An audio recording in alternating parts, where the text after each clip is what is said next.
Yeah. Okay. All right. Yeah. So we'll get her going here and stuff like that. And just a few minutes here, so it's all good. Okay. Okay. All right.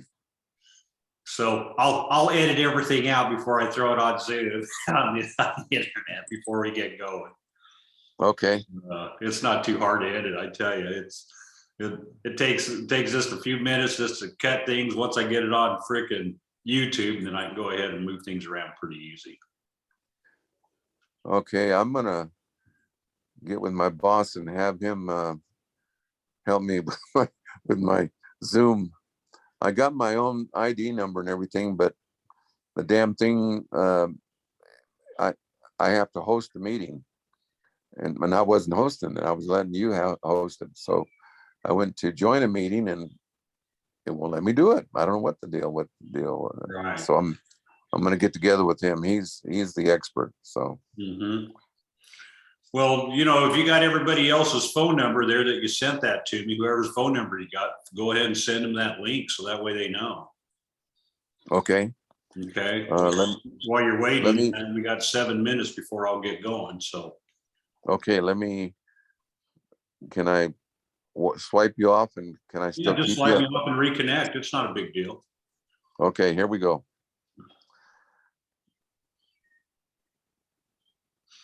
Oh, there he is. He's still there. Yeah, just go ahead and sign off there, Hank, and then just get back on. That's all you got to do. Oh, well, you're still there. The good part about it is that I'm still there, and I went to Gary's text, so I'll let him know. Okay. Okay, Gary.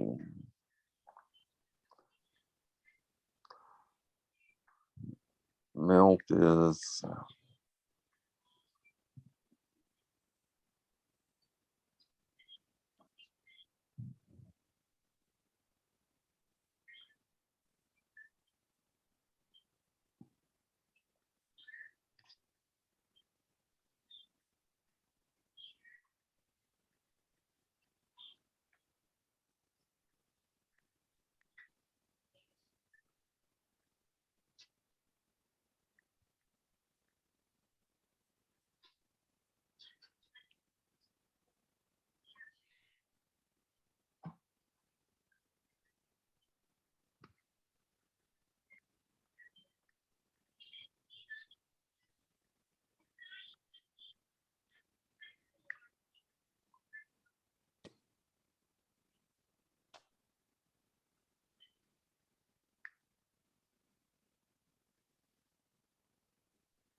Gary's asking for the Zoom number. What's the Zoom number?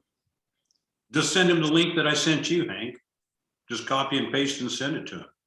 Let's see, how did you send it to me though? Oh, wait a minute. Oh, there it is. That link?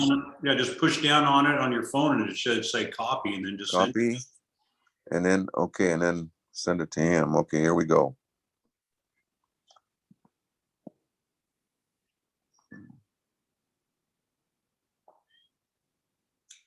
Or just tell him to check his email. I sent it to his email too. Okay.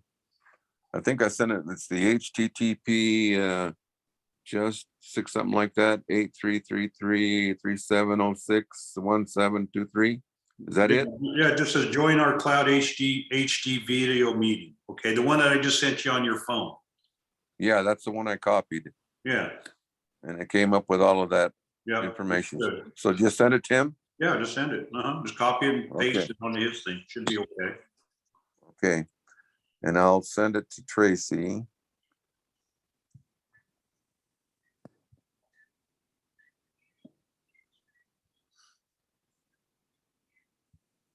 Okay, got it to Tracy.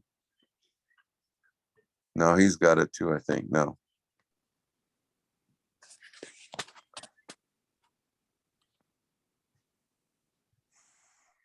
If I had Trina, I'd send it to her.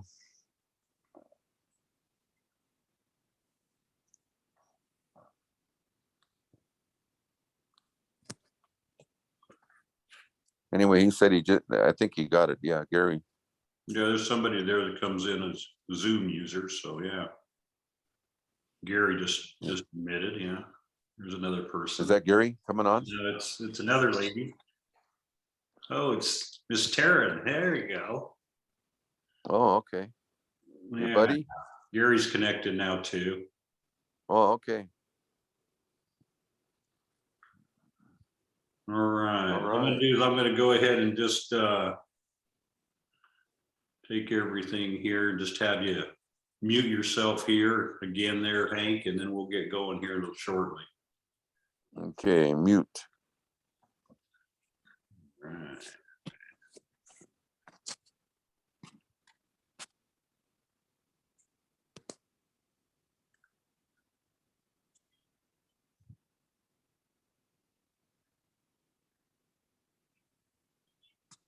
Cool.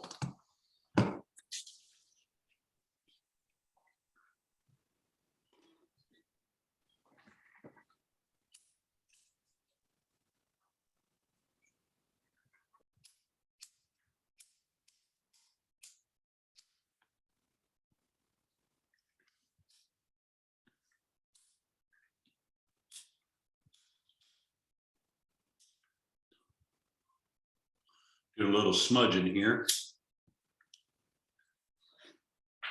Mhm.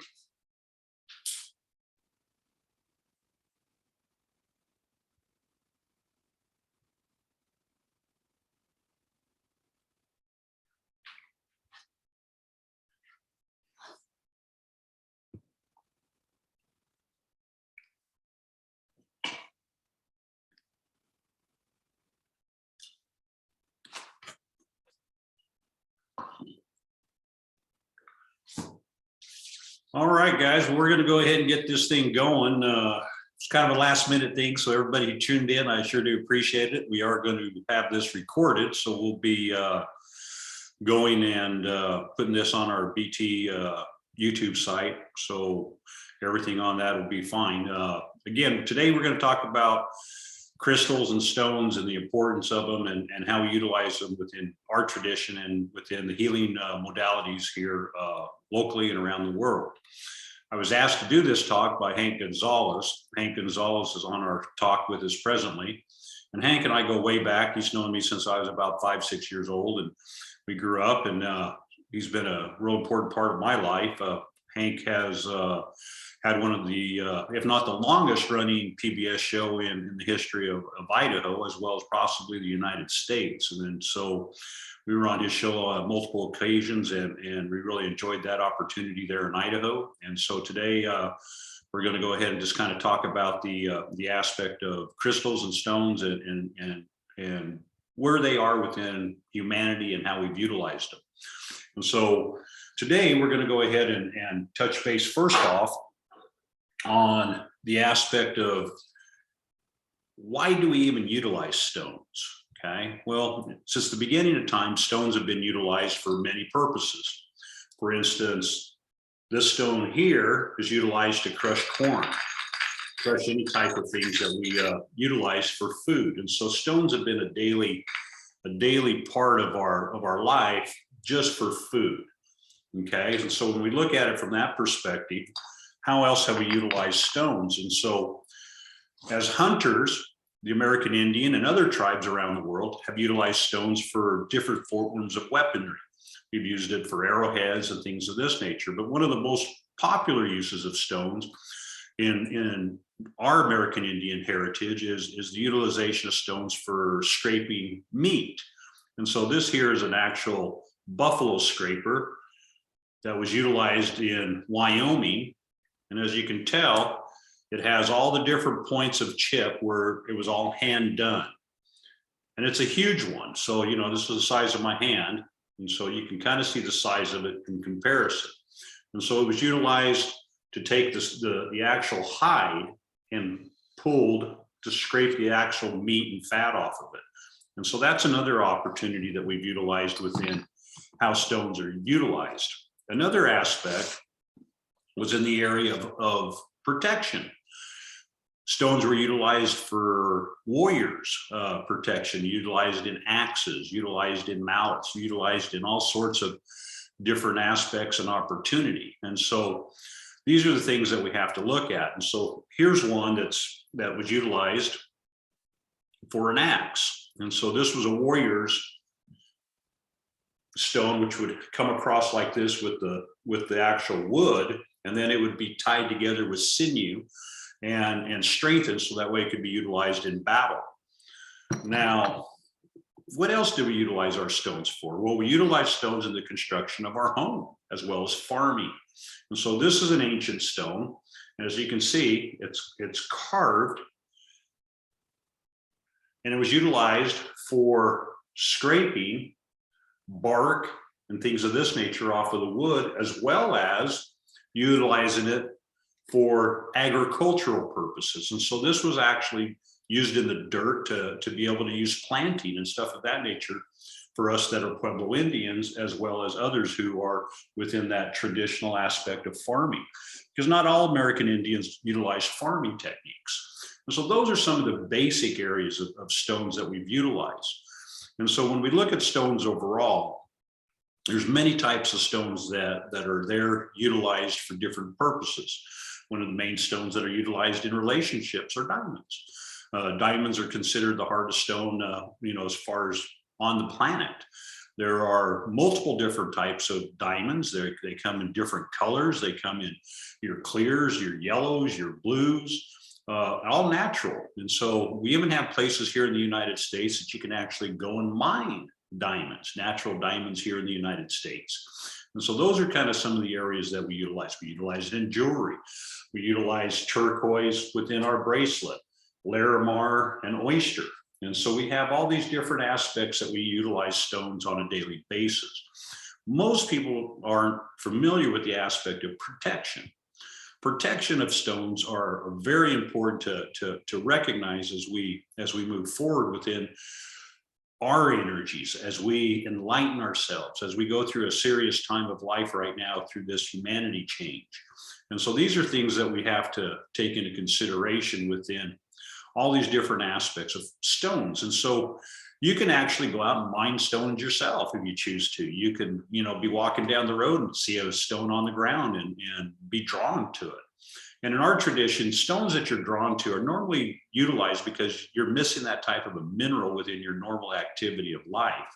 And so that's one of the things that we have to understand is there's multiple aspects of stones from farming to warrioring to, utilizing it for multi-purposes, for jewelry, things of this nature, adornment. The Egyptians utilized stones highly in most of their adornment aspects. The Aztec Indians, the Celts, multiple tribes throughout history have utilized the stones. And so this is something that we all have to take into consideration, that, they've been here longer than most of us. And at the same time, that's even questionable depending on your belief system. Okay. So what I always suggest is for people to go out and see what stones they like. This is an aspect here. You can all see that there's multiple types of stones in this. There's actually 2 layers in this case. And so you can go ahead and order these and start your own collection, utilize them for your own healing modalities, utilize different aspects of energy that you might be called to. And so that's one of the most important parts of stones to recognize. Another area too is the medicine wheel. And so I'm just going to go ahead and share this screen real quick, and I'm going to go ahead and set up an area here where we can hopefully get this one here. Okay, what I'll do, apparently here, I don't have that one on set up here, but what I'll do is I'll email, and everybody, if you'd like to email me, then I'll send you an attachment on the medicine wheel and how it's utilized. We utilize in our Pueblo tradition the 13 moon medicine wheel. And so the 13 moon medicine wheel is a very strong medicine wheel. It allows you to basically take this into consideration when we look at it from the standpoint of where we're at. And so in our tradition, we have the 13 moon medicine wheel. We went through it here just recently too, here at our home. And so that was kind of a beautiful thing to have people come and sit and do meditation and prayer and just kind of get in line with themselves.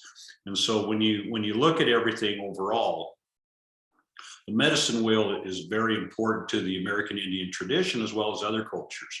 And so in our tradition, when you look at it from the east standpoint, the north, the west, and again, the south, those are the large traditional stones that actually set up the directional, the four-way directions. And then we have the stones that are utilized within the center part. And so we always start at the right, and we move within this aspect of counterclockwise. So we would come here to the wolf aspect, move into the ice, move into the mead, move into the storm and the hay. And those are the names of the moons. And so we utilize those within the stones.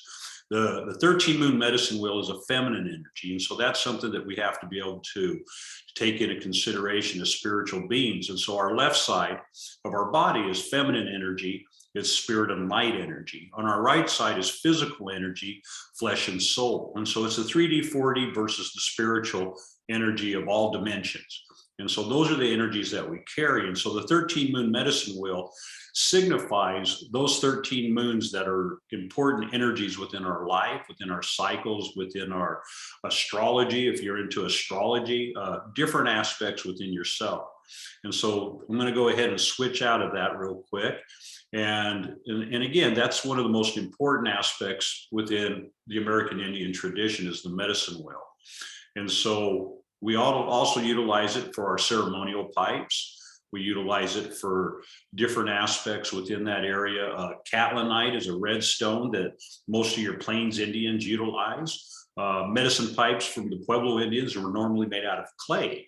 And so sometimes they would take clay within itself and utilize different parts of minerals of sand and things of this nature to actually make the pottery within itself to have a different texture. And so there's different aspects within, again, how we utilize stones throughout history. Today, we want to talk about the medicinal aspect. How do stones work within our energies? Most people are aware of different types of energies within themselves. And within our tradition, along with other traditions, there's multiple spots of energies. We have the chakra energies. Some say there's 7 chakras. Some say that there's 13 chakras. Some people say that there's as high as 28 chakra energies, just depending on your culture. And so what we utilize within our tradition, again, is the 13 chakras. 7 for the most part for non-traditionalists, but 13 for traditionalists within our energies. And so again, we have the Kraman energies coming into our third eye. We have our throat, we have our heart, we have our solar plex, our sacral, our root. And then we come into the other aspects around our head. And these are God energies, creator source energies. And those are the completion of the 13 areas of chakra energies that we like to utilize within our natural aspects of traditions. So today we're going to talk about stones, and I'm going to show you stones today because again, today's a day to get stones, so to speak. And I hope all of you understand that this is, a very important time in history. And so a lot of us are unbalanced. And so one of the biggest things that we have to do is get balanced within our life. And so how do we utilize a stone to be balanced? One of the most important stones is petrified wood for balancing. And so when you balance yourself with petrified wood, you hold it in your hand and you squeeze it as hard as you can squeeze it. Because again, unless you put pressure on a stone through meditation and things of this nature, you're really not drawing the true source of energy from that stone. And so petrified wood comes in many aspects. There's different colors of petrified wood. There's opalized wood. There's wood from Russia that's actually almost like a yellow orangish kind of wood. There's green wood, all different colors, blue, things of this nature. And so the multiple colors are utilized again to signify how you're going to utilize it for grounding or within those energies of chakra colors. And so here's a chakra stick, and I'm going to pick it up real quick. And this is a traditional chakra stick. And so we have your different aspects of, again, your crown, your third eye, your heart, okay, your solar, your sacral areas, your root, and your grounding. So we have all these areas there. I think I left out the throat there. But again, your crown, your third eye, your throat, your heart, your sacral, your root endings, things of this nature within how you're going to go ahead and balance your energies within stones. Many traditions utilize stones within those 7 aspects. One of my favorite stones is also out there, and it's utilized quite frequently within the aspect of grounding, especially if you're working with the energies of cosmic energies.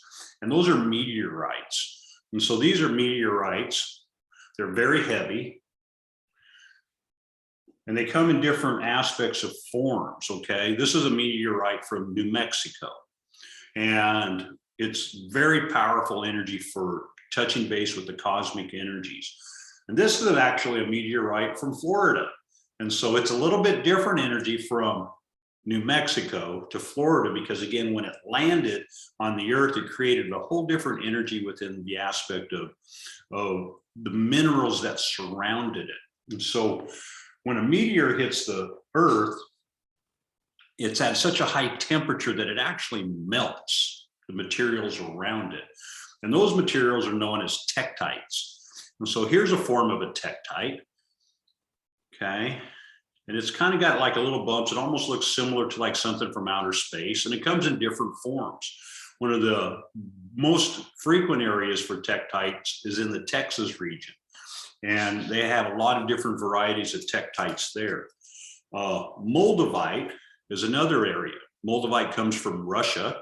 And in the Russia aspect, the Moldavite is very, very powerful in the areas of the heart energies. And so those of you who have had difficulty with heart issues, difficulty with broken hearts due to relationships, things of this nature, green Moldavite's a very strong stone to help you kind of overcome those issues.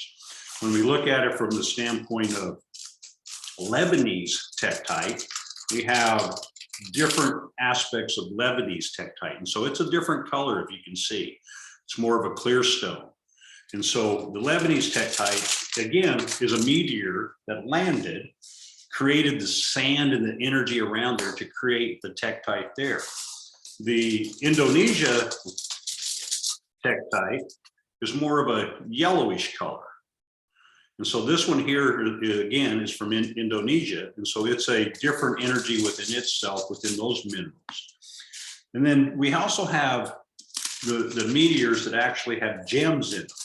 And so when you look at this particular meteor, you can kind of see the colors in it, and you can kind of see through it. If I just kind of get this light to shine through, you can kind of see how it is. And so the metal part is the actual product of the meteor, and then the inner part of the glass is like a gem.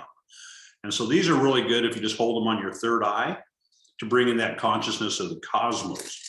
Those are some of the energies that are really important when you're coming through, because your third eye is normally blocked due to fluoride within the water, due to religious aspects, lack of self-belief, things of this nature. And so we want to be able to go ahead and open up these energies. And so again, when we look at it from the standpoint of heart energy, solar plex, sacral, and root area, those areas there are very important to recognize, because again, that is of the 3D. Okay, so when we look at the solar plex, the sacral, and the root, those areas are all 3D, 4D energies. When we come from the heart up, that's spiritual energy. So we want to be able to utilize spiritual stones for in that aspect of where we are and what we're going to be utilizing these stones for as we utilize them for healing. And so when we move forward, we have different stones for different regions that are utilized. And so, for instance, this stone is a green malachite, and it's almost similar to like a fibrous malachite. And fibrous malachite is a little bit thinner, but it also has the same principles. And again, green, we're touching based on the heart stone energy. When we look at it from a standpoint of your third eye, as well as your throat area, Larimar is a very strong stone to be able to utilize. And so Larimar is one of our newest stones that were kind of found here within this century. It hadn't been utilized for quite a bit, but it comes out of the ocean aspect. And so Larimar is very important within those energies of truth, within the aspect of third eye, being able to accept things due to change within our personal circumstances or changes around the world. Another area that we look at within that aspect of heart energy is the aspect of spirit stones or spirit crystals. And so this is one of the aspects that we look at. And again, yes, Larimar is a stone of the sea, but it's also a stone utilized in a lot of different areas. Some people claim that it was utilized in Atlantis, things of this nature. And so when we look back at the aspect of spirit quartz, this is a spirit quartz here, and this one's actually kind of a purplish spirit quartz and has a little bit of a different energy within it. It's great for the crown chakra energy because, again, in our traditional belief, purple is the color of source. And then blue is the color of the collectingness of consciousness. And then white is the aspect of consciousness, but it's the aspect of free will. Some people call it Christ consciousness. And so these stones that are white, you want to be able to utilize within the crystal forms themselves. And so here's actually a white tektite, and this is a tektite that was based out of Idaho. And so this one was found over off of the Mountain Home region area in Idaho.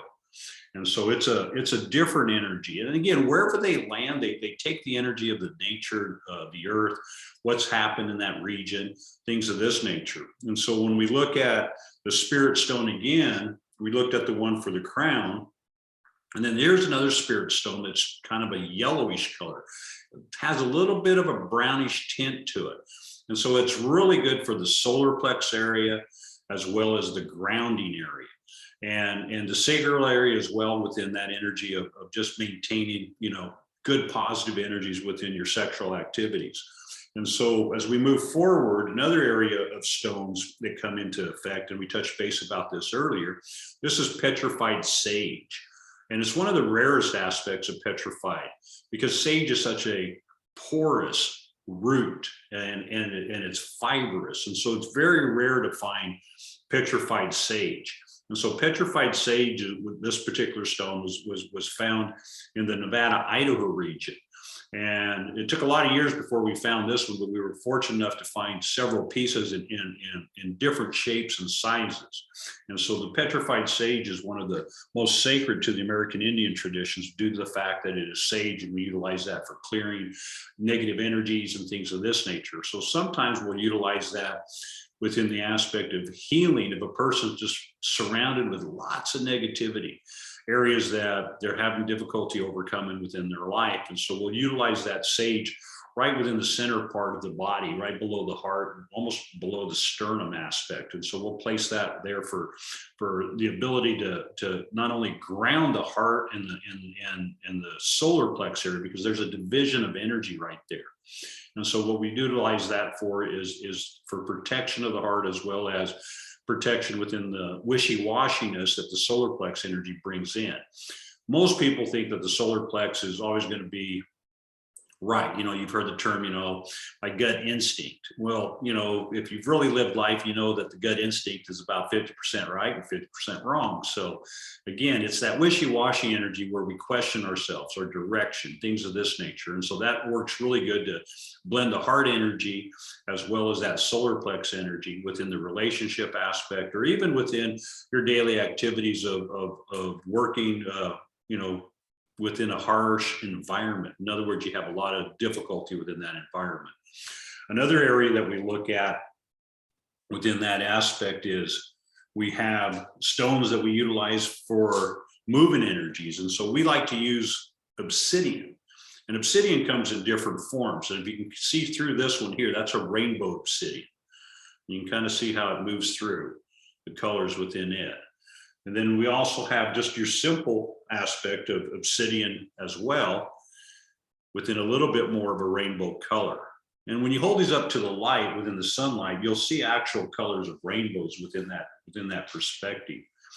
Another energy that's really good for the crown chakra is called purpleite. And purpleite is a very special stone.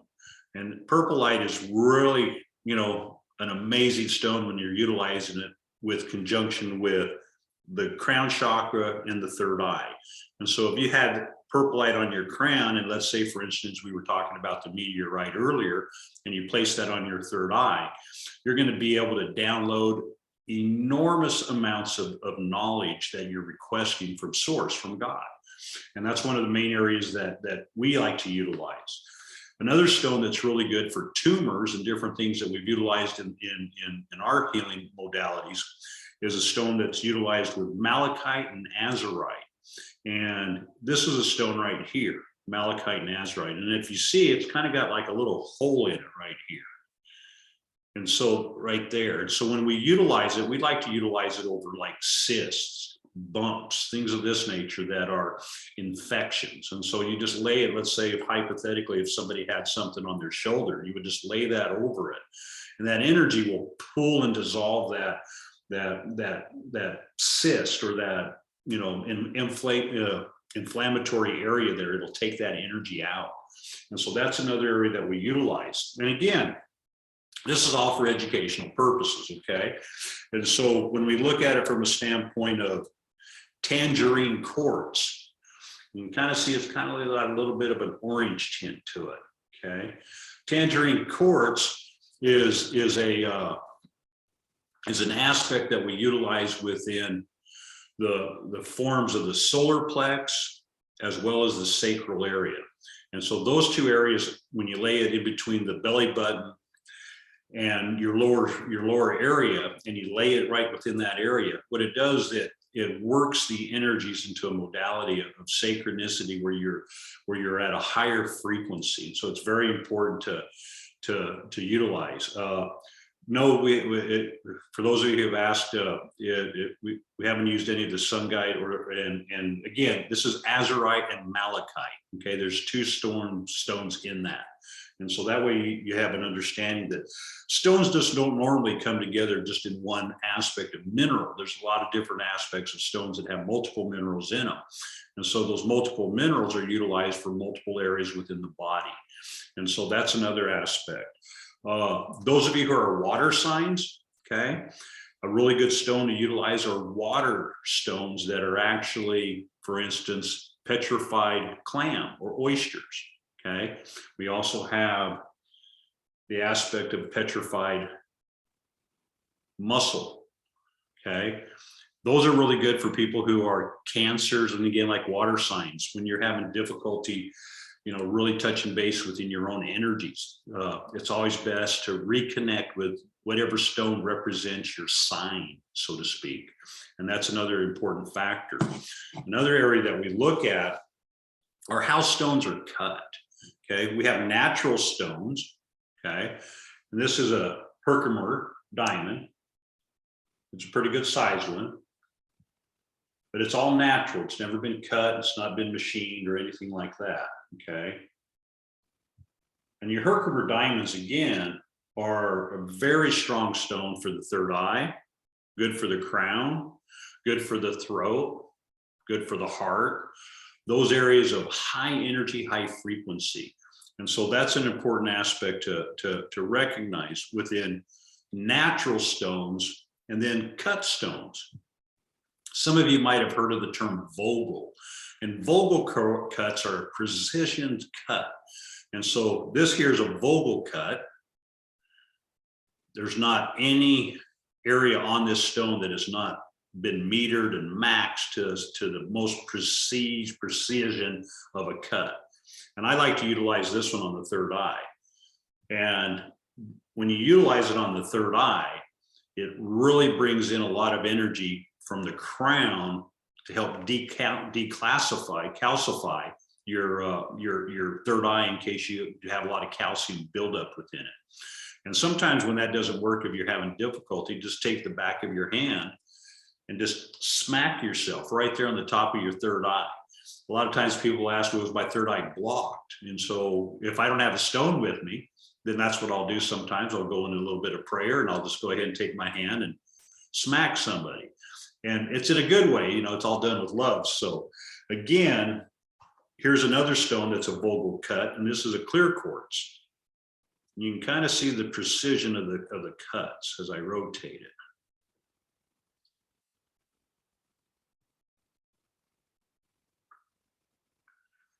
This is a beautiful stone I like to utilize right next to the heart, right on the sternum aspect, right in here, right next to where your heart energy is.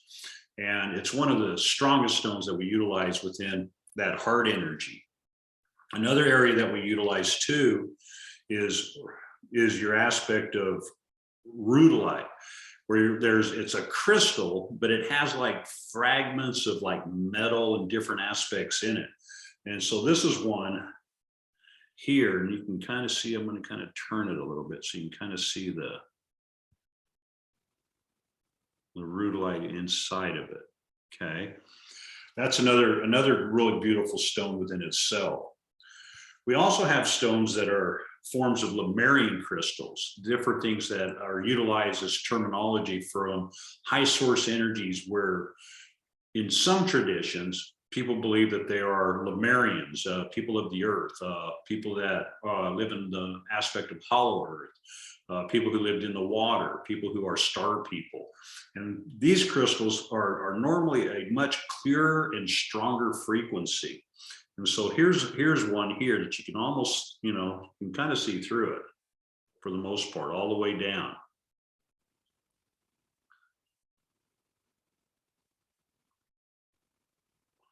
Lemurian stones are very, very utilized within, again, any of the heart energies upward to the other aspects that surround the brain within those energies. Another area that we look at within those crystals is smoky quartz. This is a very light smoky. You can kind of just see the little bit of darkness within it, okay? The smoky quartz area is really good to utilize when you have, let's say, energy spots that are blocked. You just take it, and whatever you do, you always want to move your stones in a counterclockwise motion. And the reason why, again, is because that's the spiritual energy that you're utilizing. Everything that's counterclockwise is feminine energy. Everything that is clockwise is male energy. So think about turning yourself back in time.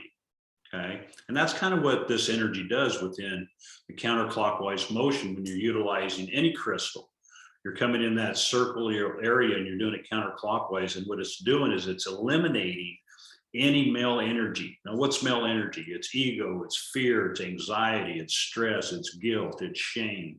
It's all the aspects of life that each one of us go through at some point within our life, but don't really understand how to release it. And so again, smoky quartz is a really good one to be able to release those energies that are blocked within our body. Another area that we look at within that traditional aspect, okay, and this one's kind of a little bit of a yellowish, and they call these golden quartz. And your golden quartz is utilized for the most part, I like to utilize it right above the shoulder, like right in this area, right in here. Okay. And I'll take two of them and I'll put them. No, it's not a citrine. It's a golden quartz. Okay. It's a different energy. And so when you utilize it here within your shoulder aspects, what it does is it takes all this energy of stress and energies that you're not having the ability to release just through meditation and things of this nature. And so again, it's a different form of energy. When we look at citrines, man, citrines are a very powerful stone within themselves. They're a yellow stone. The citrines are one of the most important stones. And when you combine citrine with smoky quartz, you have a stone that's actually able to pull energies. In other words, it allows you, the individual, to surrender. And we're pretty blessed here. We have a 60-pound smoky citrine that's double terminated. I'm just going to kind of move this and take it up and see if you guys can see it in the background. Okay. And again, that's a 60-pound smoky citrine, and we call her Surrender. And she's one of the most powerful stones that we utilize when we do ceremony in large groups, because again, there's a lot of pain, a lot of sorrow, and a lot of headache within large groups, because again, everybody's there carrying and packing all these energies, and some are good and some are negative. But again, we all go through those good and negative aspects within our life. And so those are the things that we have to be able to take into consideration as we move forward within our learning process here on this planet. And so when we look at citrine just by itself, okay, that's what your citrine is. And again, citrines are really good for the solar plex area, the sacral area, that combination, if you place it right in between the two areas there of energies, it's really a beautiful stone to help calm those areas down, especially if you have a lot of confusion, have a lot of difficulty within the aspect of making your mind up. Okay, let's say, for instance, you have a situation in your life where you're questioning, should I do this? Shouldn't do this? Citrine is a very good energy to kind of balance that energy that you're feeling within your solar plex area, as well as allowing your heart energy, source energy, because in our tradition, spirit, God, lives in our heart energy. And that's why it's the feminine energy of truth and compassion and love and creation within those energies. And so that's another important factor. Another area that we look at is fluorite. Fluorite's a really nice stone because it comes in multiple colors. It comes in purples and blues and greens. And this one here is a greenish fluorite. And again, I like to utilize a lot of the greens and the blue stones within that heart energy. The heart energy is probably one of the most important areas to maintain high energy. To maintain that high energy, most people are unaware of this, that salt is actually the battery for the spiritual energy. And so those of you who lack in salt, it's hard to keep your spiritual energy at a high frequency or a high vibration. And so you want to be able to go ahead and do that within the aspect of taking salt. Why do doctors say we shouldn't have salt? Again, most doctors and most medical physicians, if you look at their license on the background there, it'll always say practicing medicine. Now there's doctors that are alternative doctors that, even though they have that on their certificate, they've stepped out of that practicing area and actually are doing things that most doctors wouldn't utilize. And so it's a really important factor to be able to look at. Who is your doctor? What belief systems do they have within healing? Okay, within energies, because again, not every doctor is going to be able to understand the aspect of minerals and how they're utilized within stone, within energies. Okay, and again, it's not a right or a wrong. I mean, that's their choice to be able to practice however they feel. But at the same time, as we move forward in directions within humanity, we're moving into a time where light source energy, frequencies, things of this nature are all surrounding us every day. And stones are protection of energies. They help us within that aspect of truth. And so another area that we look at are ancient stones, okay? And so What I'm going to do here is I'm going to just move over here. We're going to kind of turn this around a little bit. And this is one of our areas here of some of our most ancient stones that we keep here at our space. And so I'm going to open it up.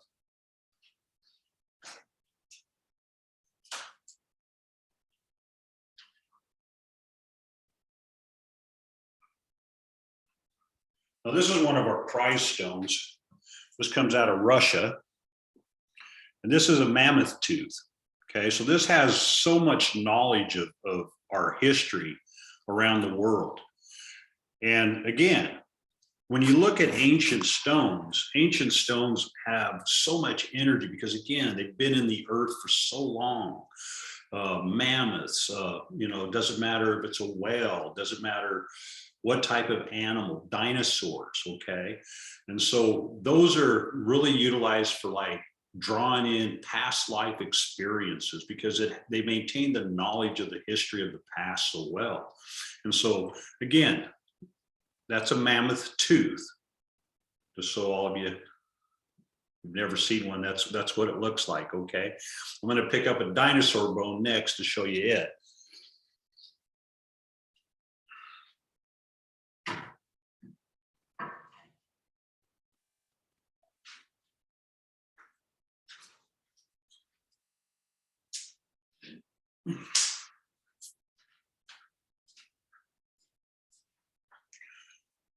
This is one of the largest dinosaur bones that we have here, okay? It weighs probably a good 35 pounds and it's not too big, okay? But if you look here, you can see the joint in it, okay? So this was probably a big dinosaur bone, probably out of a T-Rex from my understanding as far as how it's been utilized. And again, it's super heavy. A lot of people think that the density of bone actually is lighter in some cases, but for dinosaur bones, most of the dinosaur bones that are out there are pretty heavy bones. And so when we look at it from the aspect of dinosaur, think of yourself back past lives. How far back do you go? How far back do you remember? Okay. And so again, when you surround yourself with ancient stones, you're bringing in the knowledge of the past as well as those frequencies of your past lives. And again, we're American Indian. We believe in reincarnated stages. Some people believe in them, some people don't. That's okay. What we see within past life experiences is the deja vu experience. Some people have been in places and they're like, whoa, I remember this place, or you have a memory of somebody that you've met before, or a circumstance arises that you already know the answer to where you shouldn't know the answer. Those are deja vu experiences. And those are like confirmations in our traditional belief of past life experiences. It's being in tune with where you're at, where your purpose is moving towards, as well as other areas. So I'm going to put this back down. I'll grab another one.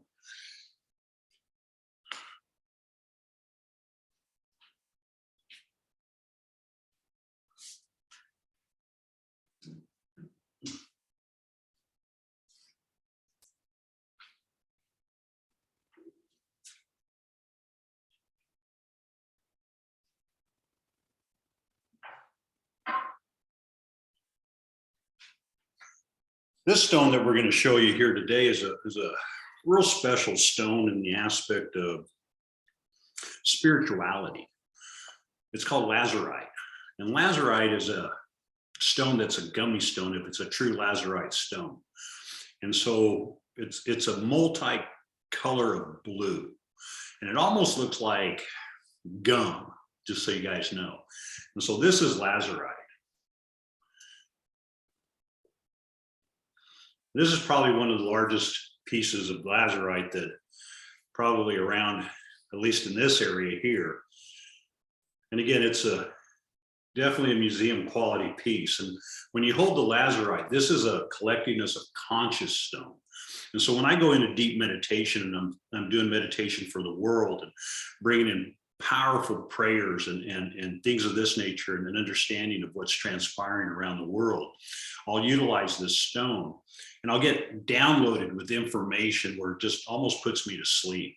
And so you have to be very careful with the stones that you're utilizing, because again, your body in the 3D, 4D realm sometimes just can't handle that much energy.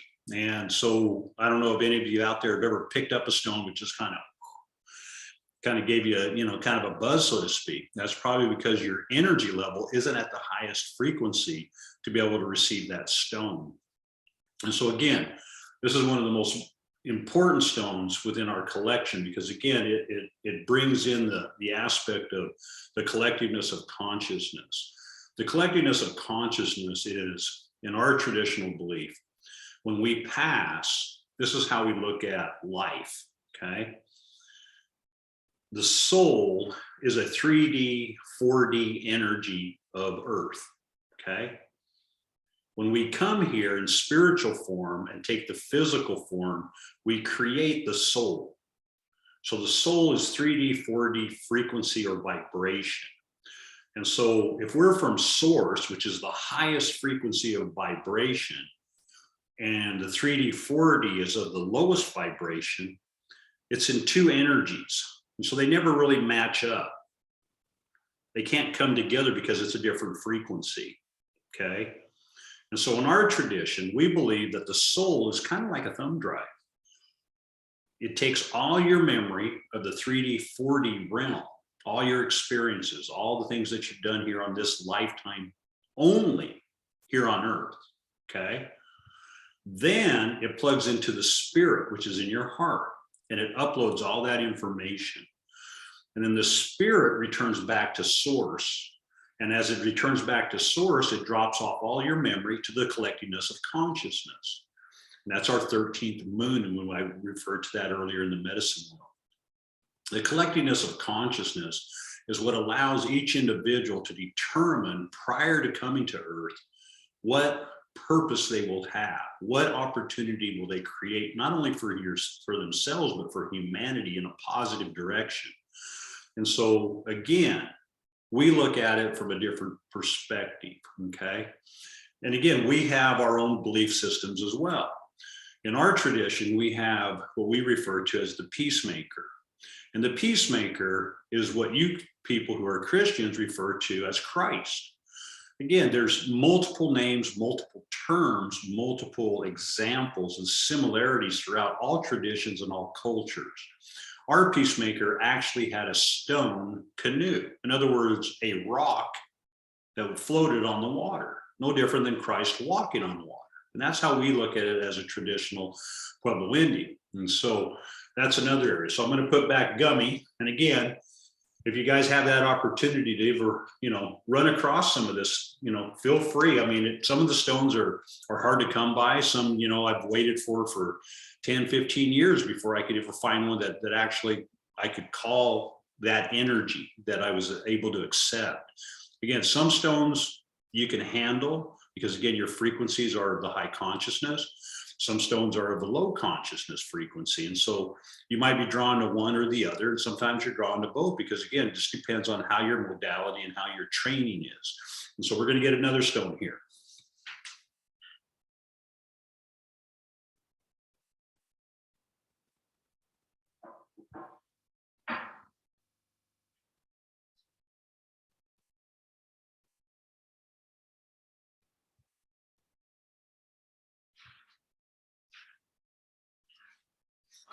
Now, one of the favorite stones that I like are opals. Opals to me are like one of the highest consciousness stones that there are. And so this is what they refer to as Colorado bubble opal. And this aspect in through here, when it's in the sunlight and you rotate it, you can see the actual sparkles within those energies. Opal itself is like a multiple energy. It works on all chakra energies, all your energies around your body. It allows you to create a force field, so to speak. And so anytime you have opal, it's important to know if you have some at your home to always keep it in water because opal is a water stone. When you take it out of water and you wear it, make sure you put it back into water. If it dries out, you'll lose the color sometimes within opal, okay? And you have to be very careful nowadays because there's a lot of man-made opal that's fake that they sell as opal. And so unless you know really where to get your opal, or you can actually go and mine it. And one of the best places in the United States to mine opal is Stewart's Mine in Idaho. And Stewart's Mine actually has some of the best opal, according to the Smithsonian Institution, on display. And their opal is incredible.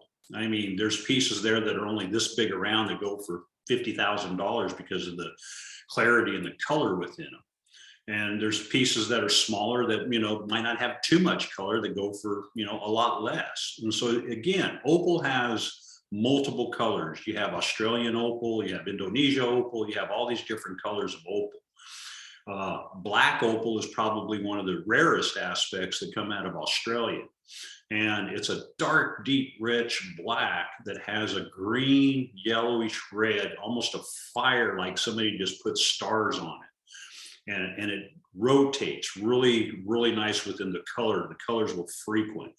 And I keep all of our opals that we utilize within water ourselves. And so it's very important to maintain those energies, you know, as well as secure them. Okay. I mean, a lot of these stones, if they're of super high value, they're locked away and put away in a safe. And so, you know, those are the things that you have to understand. You have to protect your energies, again, from outside intrusion, you know. And so that's one of the things that we always, you know, want people to know. If you're collecting stones, you know, stones aren't cheap. Some are very expensive. Okay, if you've ever went out and priced a diamond, you know it's expensive. If you've ever went out and priced any, you know, a mammoth tooth, it's very expensive. You know, there's a lot of value within stones. And it's one of the neater things because, again, when we moved from New Mexico to Florida, we brought 4,500 pounds of stones, just so you guys know. Okay, we actually had a pod that was nothing but stones. Because again, wherever we go, we bring our stones, and we leave stones too, wherever we're at. And so like our place in New Mexico, when we gridded it and we put all of our stones that we collected out of the New Mexico area on our property, it was in a grid work of a ley line. And so ley lines are the energy fields of the earth. And so right now, due to the fact that the buffalo are no longer roaming the way they used to, especially in the Western Hemisphere. The Western Hemisphere ley lines have had difficulty. And so a lot of people who are indigenous and those people who are non-indigenous who understand the power of ley lines that the earth has, it's like an electrical current, so to speak, that's in the earth. And we have to go and we have to regenerate these energies because, again, through negative frequencies, negative vibrations, there's been breaks in these ley lines. And the buffalo, in our traditional understanding, we're like the massagers of the earth. And so when they roamed the earth, they never went in a straight line. You know, they were always zigging and zagging. And the reason for that is because they were searching out the ley lines and they were breaking that energy down so that way the earth could actually move in a positive direction. And so when we look at the earth, how deep is the earth? How many people have ever seen a stone that comes from, let's say, 2,000 feet down? Okay, we're going to show you some stones that go all the way to the core here. So hold on.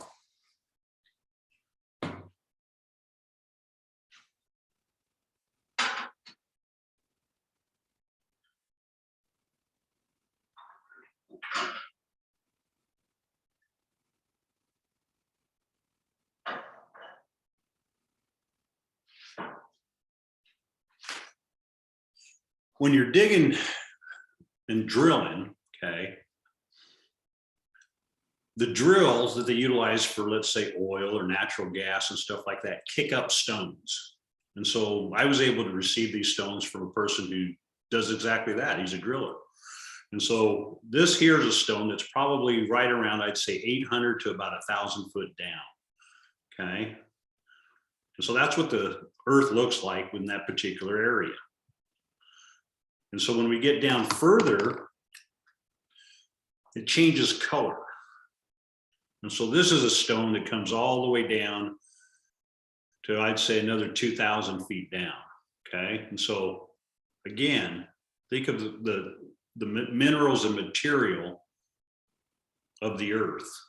Then this is the deepest of the stones that any driller has ever gone and been able to pull back up without having any issues as far as it being so brittle.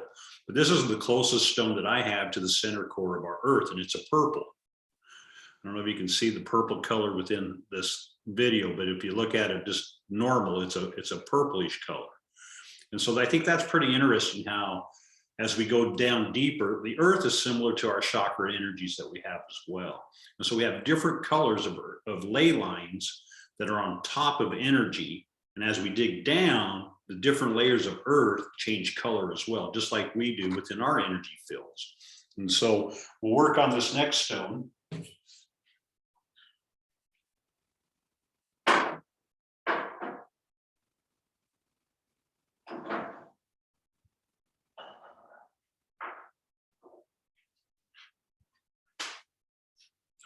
Now in Wyoming has one of probably the largest aspect of fossilized fish, same as Utah. And so they have slate, and as slate hardens and was compacted and life energy was like frozen in time. This here is a fish, prehistoric fish, that is actually compressed in stone. Now, all of these ancient stones, again, remember what I said earlier, deal with past life experience, deal with ancient knowledge, deal with helping you understand the real reason why we're here, the questions that you might have that you've never asked or you've been afraid to ask, or your belief system can't handle it, so you just never really considered even asking it. These stones here are very important to not only the history of mankind, but the history of who we are and how we can connect to our past identities of past life experiences. And so that's another area that we have to look at.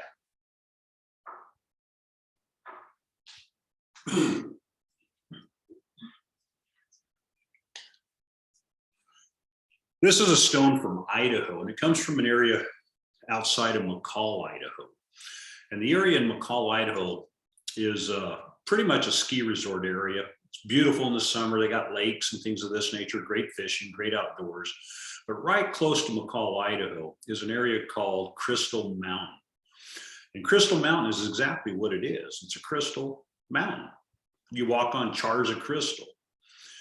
In the early days, in the early 2000s, late 90s and stuff like that, we did a lot of ceremony.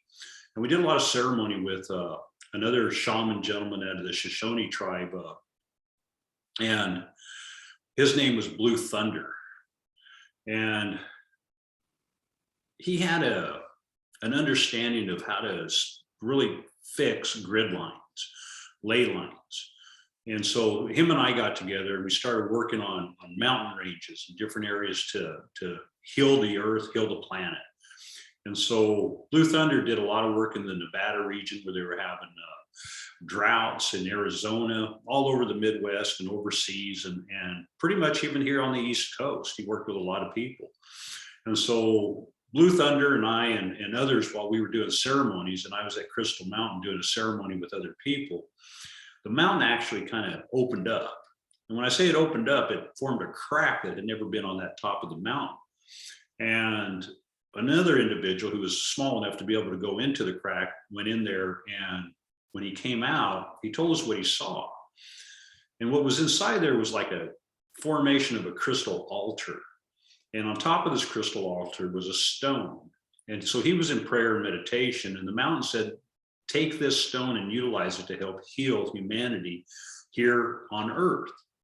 And so when he brought this stone out, the rest of the people who were there within our party got together, and I was off by myself in prayer and meditation during this time. And they determined that the stone should go with me because of what I do. And so this is the heart of Crystal Mountain, and it's white quartz, okay? It's not see-through, it's white quartz, but this was the stone laying on the altar. And again, it's pretty white. But if I pull it back, you can kind of see the color of it a little bit more. And again, it's shaped more like a heart. than, your regular heart that you see. And so we utilize this underneath our pyramid here that we have here in our home. And our pyramid that we utilize is a pyramid that's brought forth. And I'm just going to kind of turn this around.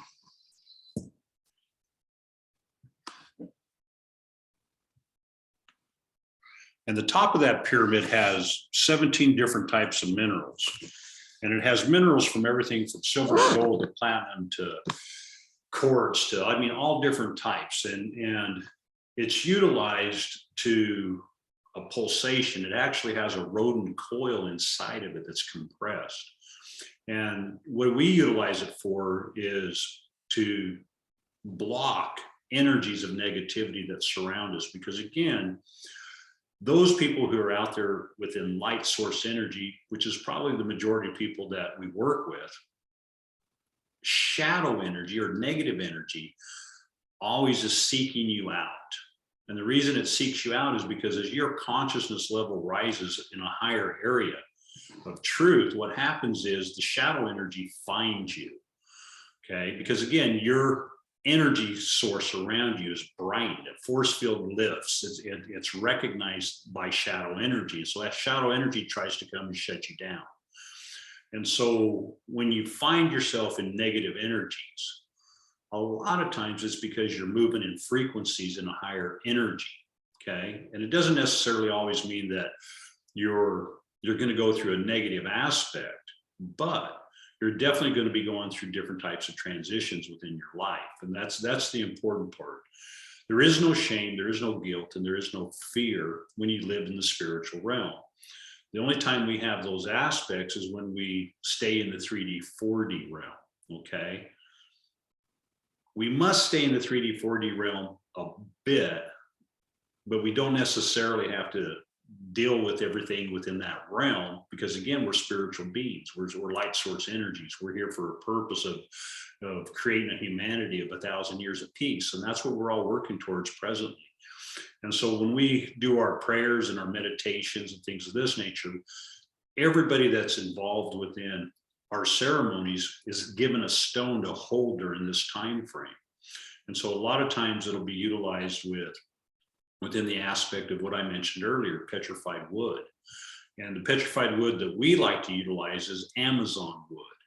And Amazon wood is the oldest petrified wood in the aspect of strength and knowledge here in humanity.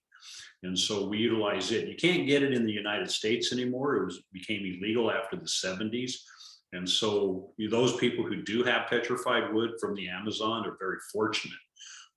We've been blessed with it for many, many years due to the fact that one of our friends had a rock shop and traveled the world and back in the 60s and 70s and bought up all sorts of different types of, stones and crystals and artifacts and things like that were made out of stone that he could utilize within his energies. And so when he passed away, his sister set aside X amount of the stones that he wanted us to utilize. And so we get an opportunity to have the Amazon wood within our ceremonies.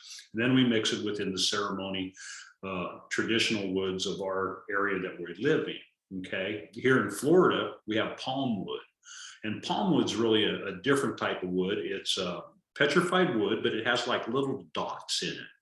And so when you polish it, it's almost like freckles, like tons of freckles around it. And sometimes it even gets confused with dinosaur bone, because dinosaur bone also has little freckles in it because of the marrow in the bone. And so you have to be able to understand, what type of stones that you're looking for and what you're utilizing. There's a lot of books out there that people utilize to kind of get knowledge, okay? I feel pretty blessed and fortunate that my family had taught me for many, many years as a young boy, all the way up until my grandmother's passed. And so I was able to go ahead and take this ancient knowledge of our history and utilize it today. Some people don't have that opportunity, okay? And so one of my favorite books, okay, is the book of Robert Simmons, and it's the Book of Stones, okay?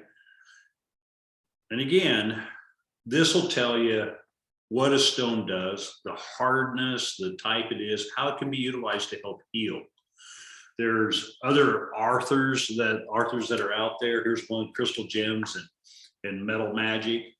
Again, copper, silver, gold, platinum. It's all part of the stone energy, just so all of you know. Another good book too is this particular book, the Book of Stones.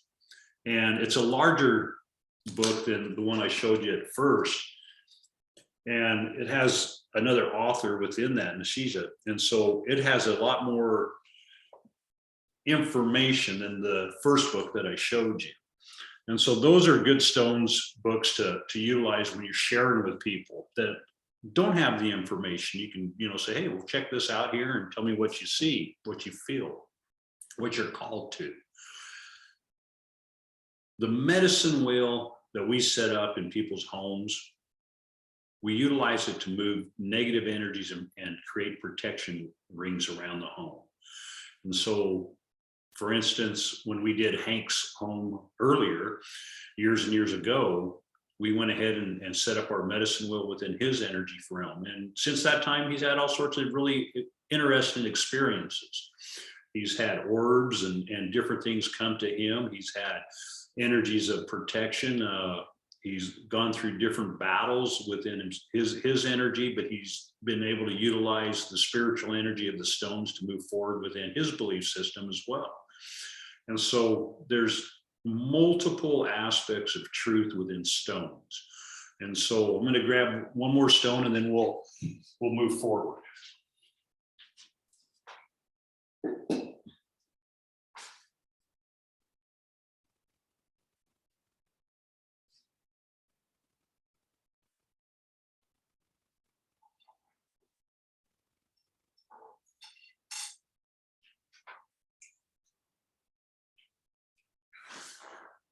One of the strongest stones on the planet is a stone called phenacite or phenakite, depending on how you want to pronounce it.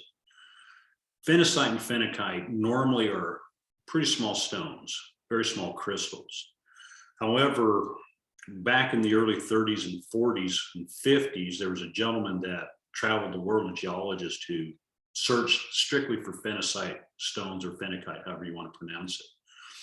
And he was able to go ahead and bring in some of the largest phenacite crystals known to man on the earth, okay?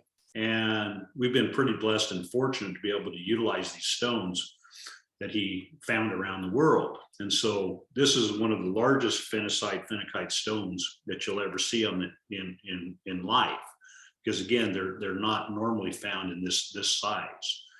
When you hold this stone, we call this the mother stone out of the 25 pounds that we have. It's a powerful stone of the third eye, the crown, the throat, and the heart energy. And so we utilize those particular stones when we're really seeking truth within humanity, within any question that you might have. It'll really bring direction to your life. It'll bring an energy field that will surround you in a higher frequency. Phenacite or phenakite is the fastest moving stone known to mankind, as far as I know, from what other geologists have told me, okay? In other words, crystals, stones, have a frequency that's constantly moving, okay? Phenacite is like this, where most stones are just like that, okay?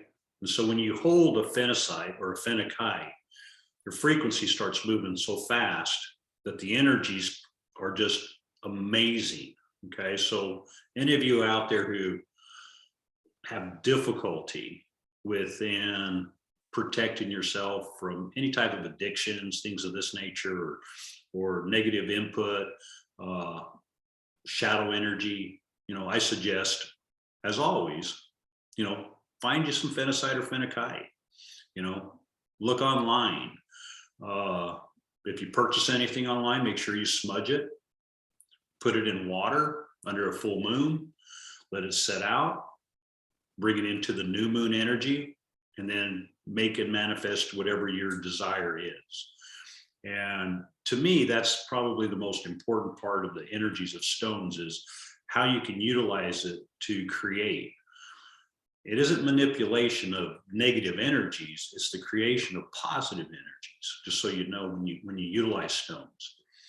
Some people have utilized the power of stones in a negative way. The story of Atlantis is one of the largest areas where they created a crystal that was able to actually like blow up things. And that's one of the reasons why people believe Atlantis was taken out, is because they blew themselves up. That spirituality took them out because, again, they were utilizing the stones in a negative aspect. Stones are one of the most important parts of our traditional area. Our family was the medicine people of the feather and stones within our tribe. And so, being Puyallup, Pueblo Indians out of northern New Mexico, our tribe used to go ahead and literally we'd have runners that would go from more or less Taos, New Mexico down into Mexico and over land. And then sometimes they'd even cross, the water to get into South America and bring back different types of bird feathers and as well as crystals. And so we're pretty blessed to have stones that are all the way from the Cave of Swords. If you look that up, the Cave of Swords, it's in Mexico. It sits over the huge selenite areas. We've had that in our family for many, many moons. And it's one of the most powerful stones. And when it's first created, the inside of it is shaped like a heart. And then it's encased with the exterior that's almost like a square. And what it is, it's kind of like what we look at ourselves within our life. We come here on a spiritual level with purity within our heart where spirit lives. And then we kind of like start closing ourselves off, start putting energies within ourselves and blocking ourselves off from our true path and our true knowledge. And so, I just want to kind of leave you with all that energy and knowledge that we have.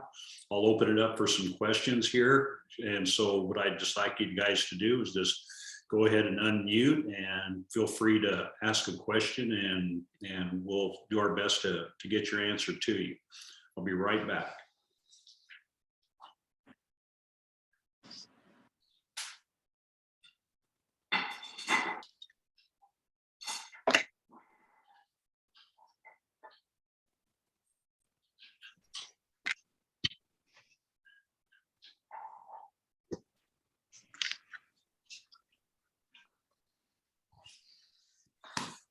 All right, who'd like to be the first question? Go ahead and give us a shot. Hey, Milt, those stones that you put in my house? Yeah, Gary, I don't know if Gary has one that he can show you. Yeah, they would have put them in his house. The selenite stones. Selenite, okay. Would you explain that to myself and Gary? Maybe he happens to be on, and let us know what it does and why we put it at the different corners of the house.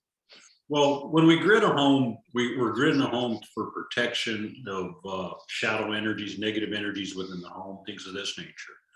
And so we use different stones for your particular home. We use the selenite aspect as well as the obsidian. Again, the selenite is a high frequency. It's a stone that we mine personally out of Wyoming, out in between the Casper area there and Thermopolis. And so we have a section there that we go, and we're blessed to be able to utilize those stones there from that sacred area. The obsidian that we utilize is from the area of the Teton Mountain area. If you guys really want to get some really high quality obsidian that's really good to utilize, if you go up to Heisey, it's over by Idaho Falls, Heisey. They have a hot springs there. And as you walk, as you go towards the ski resort area there, you'll find obsidian that's about yay big around. It almost looks like your Apache tears. And that's some of the best obsidian, for to utilize when you're gridding your home. Another area about obsidian that's formed like an arrow. Yeah. Yeah. And yeah, they'll use obsidian for arrows. They'll use obsidian for all sorts of different aspects. But can you use that in your home? Can you use that if it's formed like an arrow from somebody that did it a long time ago? Oh, yeah, yeah, you can utilize that for any aspect whatsoever. But again, in Idaho, Utah, all over, anywhere there's a volcanic area, you're gonna find obsidian, okay? And you're not gonna find it normally right next to the mountain, excuse me, but you'll find it right around, I'd say anywhere from a quarter mile away from the mountain. And the reason why is because when it blows, it throws the obsidian in a whole different area. And so, yeah, the one that you're showing me there, if you, that there is the selenite that you're showing me there. Uh-huh. Yeah, and this, like I said, the selenite's a high conscious stone. It's very good for protection. It's very good for just bringing in energies of high energy. And again, we utilize it in our ceremonies. When we went to Peru, we took 25 pounds of that particular selenite that you just showed us there. And what I'll do is we set up our medicine wheel at all the sacred spots in Peru, and then we buried it. And so it's there for eternity to help create positive energies. And again, the medicine wheel that we utilize is in a PDF format. So again, if you guys want that information, just send me an email at bt@balance, BALANCETOE.com, balancetoe.com. Okay. bt@balancetoe.com, and I'll send you the PDF file, and you can see how to set it up in your own home. You can set it up in your yard. I mean, the size of it can be as small as you can utilize it. I mean, when we go and we travel, we take enough of the 13 stones and we set them up, and say if we're in a hotel room, we'll set them up on our counter just to move energy, so that way we're protected. Things of this nature. And so again, we've utilized selenite when we went to France. We went and did the same thing there at all the areas that the Romans built, where the gladiators used to have fights and kill each other. And we went in there and smudged that area. I'm the first American Indian, and probably the only person that I've ever heard of that actually smudged and gridded with selenite the Monaco racetrack, where they race cars, because I'm a car guy. And we did that there, at Monaco. And I tell you what, it was probably one of the only times in the history of Monaco where they didn't have as many wrecks, just so you guys know. I mean, it was kind of an interesting thing. But again, stones are utilized for the positive good of humanity. And that's what they're meant to be utilized. But again, some people have utilized them for negative. I mean, when you look back in history and you look at the Dark Ages and things of this nature, there's been a lot of, discussion over the years of people utilizing it for negative aspects. And, some people think it's, woohoo magic and, this kind of stuff. In reality, anything can be, it's just a matter of how you look at it and how you utilize it. Traditional beliefs, for the most part, there's never been a person that I know that, for the most part, hasn't had some form of a stone utilized within their own energies, let it be a ring, a necklace, some form of a belt buckle, things of this nature. Most people will adorn themselves with stones. Any more questions? Gary, you got any questions? No, I'm kind of concentrating and taking it all in. It's been very, very interesting. I appreciate it. You're welcome, Gary. You're welcome. And again, it's important to recognize that on a spiritual level, God has placed these things for us here to utilize in a positive manner for humanity. Okay. And there is only one God. That's how I look at it. Okay. And so, we're here, spiritual light beings, in a physical flesh manner, to experience life in this manner. Because again, as spirit, we don't have that ability.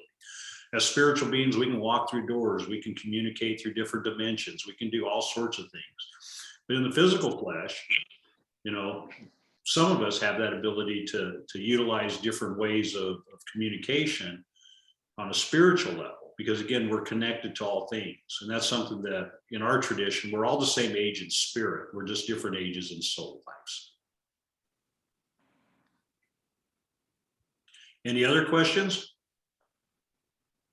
No, thank you. I just want to thank you. It was wonderful. Thank you, Terry. Yeah, It was it's wonderful. I'm over here Maybe- muted going, I have a question. Yeah, go ahead, Stacy. Go ahead. You worked with me previously and I did some work in a space that I share with other people trying to grid that space.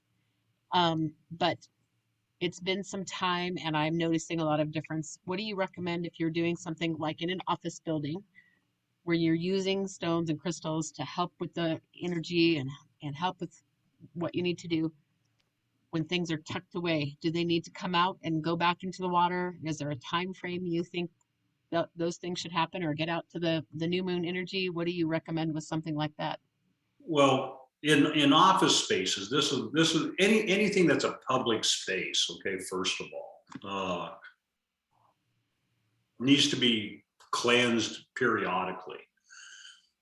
The reason why it needs to be cleansed periodically is because in our traditional belief, okay, let's say hypothetically, you know somebody who had a terrible, terrible day and they come to your home, okay, and they're walking all over your home, and you step on that place where they've walked, okay, in our belief, you absorb that energy of their negativity because, again, you've placed yourself over that energy, and your body in the 3D, 4D assumes that energy, it like absorbs it. And so in businesses, it's very important to grid businesses. And I do a lot of businesses, not just here locally, but around the US, and I've done them overseas as well. When we were in France, we did a business there that was pretty amazing. And I'll use this as an example because I think you'll be able to understand this, Stace. When we was in France in Nice, we were out and about 11:30 at night. And the reason we were out and about 11:30 at night is because we didn't see any French people. I mean, they were being infiltrated by a lot of different ethnicities, and these ethnicity people that were, coming into their country weren't good people. And so yes. other areas were being, military zones, so to speak, and they were picking up these negative people. Well, we went to this one little business off to the side, and it was a restaurant. And we were just sitting out there for probably 35 minutes, and nobody went into this restaurant, not one person. And pretty soon, the lady comes over who was working, and she said, "Hey, are you guys going to order anything?" And we're like, "No, we were just kind of sitting here." We had our water already. We were just kind of chilling. Well, she went back in and brought the owner out, and the owner says, "Well, we just opened this place up." And I said, "Well, how long has it been open?" And she said, "Well, it hadn't been open very long, but we haven't had any business." And she was very concerned. And I said, "Well, would you mind if I gridded your business?" And she was like, "Well, what do you mean?" And so I explained to her. And so what we did, and this is how you grid a home, okay, or a business, just so everybody knows. If you have one door entrance that is the majority of where people come through, okay, what you'll do is you'll grid the exterior part with obsidian. So you'll put a piece of obsidian on the left side of the doorway and on the right side of the doorway.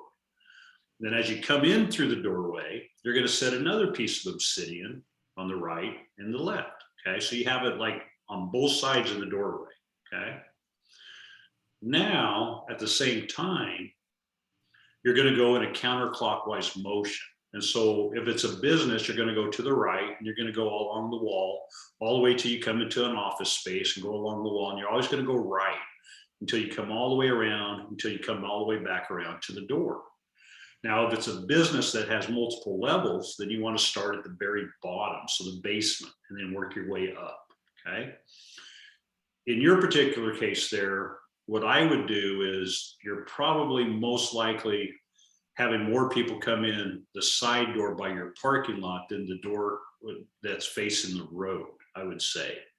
And so I would put some obsidian on the inside and the outside of your main door there, Stacy, as well as put some on your opposite side door that's next to the road on that entrance. Then what I would do is I would go ahead and go through each of the office spaces with some smudging. In other words, take some sage. And if you don't want I to do that burn, routinely. I would do it with the amount of people that you probably have coming in there. I would probably do it at least every other week at least. And I'm doing that. I know thankfully. I know we used to go in there when we lived there, and did it quite a bit, without people even knowing sometimes. But anyhow, but you would go through that right side, hit all the offices, you'll go back and you go through the main door, hang a right, and you go all the way back to where all the office spaces are and come back around and just hit every office. And like I said, you're gonna do it in a counterclockwise position and smudge. And if you can't use like smoke smudge, then what I would do is I get sage oil, an essential oil. And I would go ahead and dilute it just a little bit with some spring water, okay, or river water, things of this nature, natural water of that area. And then I just put it in a mist, and I would just walk through and mist that and do that throughout the bottom. And I'd go all the way up all the floors that you have there on the building and do it the same way. So like if you, coming off the elevator, just hang your, go in the counterclockwise motion and boom, hit it all the way on each level and do it till you get to the very top. And then We are now upstairs and have a main door that a lot of people come in. And now there's other people upstairs with us. So it's interesting, but I think my biggest question, because that part I'm doing, but once everything's kind of put in place, do those things need to come back out and be renewed with the new moon energy, or can they stay in place and I don't need to do anything else in that regard? Well, I would probably, like right there where your door entrance area is, okay? And whoever is probably, utilizing the majority of energy coming through, I would definitely grid their office as well and things of that nature. But as long as you take those stones, and I would say at least, once a month, put them out underneath the full moon, and, you can put them in some water. Again, natural water, not water out of the tap, local water, because again, it's important to have that local energy there, and just kind of cleanse them under that full moon, and then put them back out. And then when the new moon comes again, stick them back out and get them some new moon energy for that month, and then put everything back together again. There's like a 3-day cycle of changes of energy. And so if you can do that for the 3 days, then you should be fine, and those energies should move. I was wondering that, and I've been feeling the weight coming again, and I wondered about that. So Yeah. I'm glad you invited me to this today. Nah, you're welcome. You're welcome. Miss you guys. Thanks for tuning in. Anna and I need to make a journey down there. Yep. Yeah. Everybody should come down to Florida sometime. It's a beautiful place, that's for sure. Any other questions? All right, people. Well, we'll go ahead and call this an evening of getting stoned and enjoying ourselves and things of that nature. And just know that, I send my blessings and love and compassion and understanding to all of you. And I wish the best for you, for your highest good. And just know that, we are all in this realm together. And as long as you can, open your mind to new knowledge and ancient knowledge, because again, the ancient knowledge has always been here for us to utilize. And the problem is with society, through education and government and religious aspects, the ancient knowledge has been, taken away from so many cultures. So that's what we have to do is wake up to the cultures. Okay. By the way, can you give us a blessing before you leave? Sure, we can do that. Great Father, great Mother, great Spirit, we honor you this day. We give gratitude for the star people that are watching over us. We give gratitude for our spiritual guides. We give gratitude for our belief system. We give gratitude for our friends. We give gratitude for our business, for success, for prosperity. We give gratitude for protection and the cloak of invisibility as we walk through this path of the 3D, 4D. We give gratitude that the knowledge that we have received tonight will be taken with positive energy. We give gratitude that as we drive our cars and automobiles and trucks around, that we are protected from all areas of interference of shadow energies. We give gratitude that we have the blessings of compassion and understanding within ourselves and self-forgiveness. We give gratitude for the ability to recognize that although the world is in turmoil, that God has won this battle. We give gratitude that the continuation of our restoration of the republic of our country has continued to start and move forward. We give gratitude for the ability to move forward within the new currencies that will be distributed in a positive asset-backed currency through the quantum financial system. We give gratitude that each and every one of us, as we walk through our day, give gratitude simply for gratitude. And we say that humbly, I hope. All right, guys, another great night. Blessings. And we will see you again soon. Thank you. Thank you. Bye-bye. Thank Thanks, Mel. you. Thank you so much. You're welcome. Thanks, guys.